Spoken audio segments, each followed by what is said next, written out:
So, David, can you then share with us some, as they say, case studies, for example, some specifics that you've done where conversion rate was X and then it became Y, and then describe the actions that you took. That would kind of people would identify with that.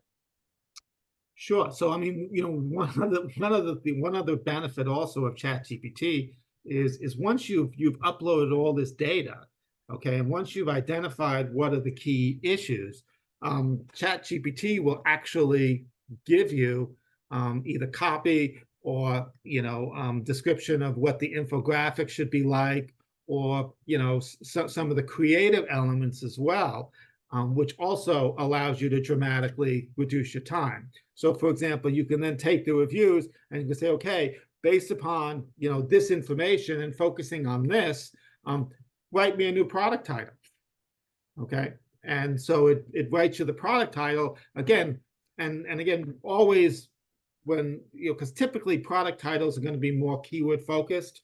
And so we say, write me a product title that's really going to focus on driving click-through and conversion, as opposed to worrying about keywords. And we've done that. We've seen, dramatic improvements in just by changing the title, leveraging the opportunities with ChatGPT.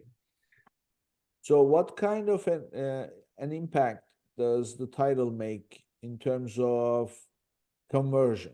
It can be, well, see, it's not actually exclusively because of conversion. It's also the click-through. So is it driving, is increasing your click? So it's basically a double whammy.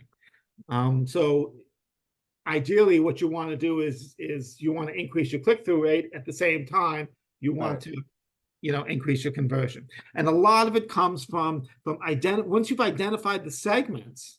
Okay, so again, if we go back to the dog ball example, okay, and if we say, hey, this actually product is better for big dogs than small dogs, and everyone else says dog ball for big, medium, large, okay, and yours says for a big dog, so you're going to drive more people who are appropriate to you. They're much more likely to convert, and it's a win-win, and you're standing out. And what you're doing also is, David, you're making the traffic relevant, right? Exactly. And that's the biggest part. So I always say this: how do you increase conversion?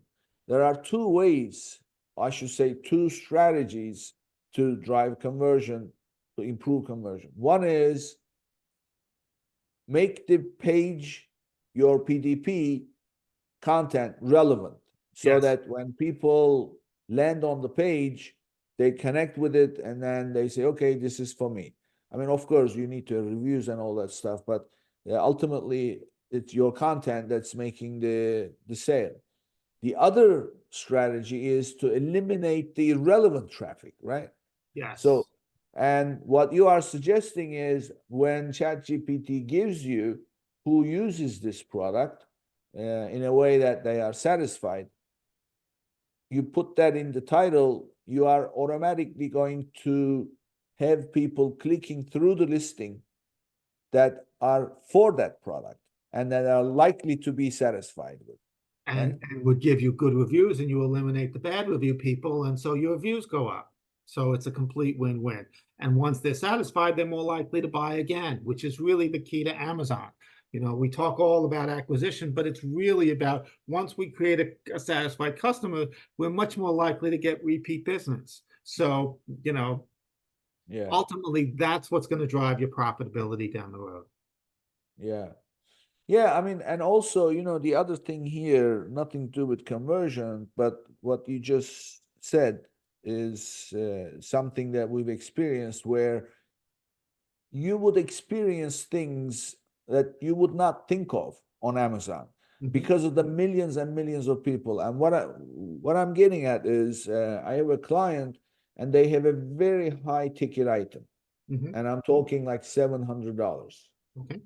And they have two types, $700 one and about $450 the other. And at the very beginning, they came to me and they said, do you think there's market for this on Amazon? Sure. And I said, There's a market for anything, doesn't matter what it is. Right. So they were kind of, open to the idea, and then we started doing it.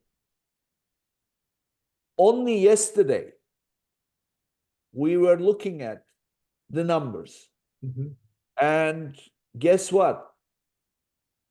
12% of their entire sales came from B2B that Mhm. spent an average of $1,100 Wow. per order.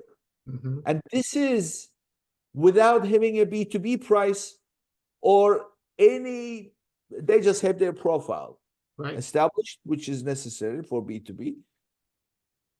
I don't mean B2B profile. I mean a seller profile. Yes. Yes. That's Yes. all they had. Mhm.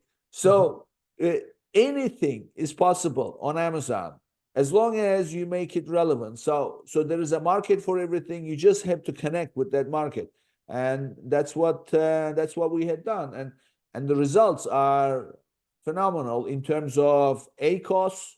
Like, just to give you an idea, their ACOS is running at like 10%. Wow.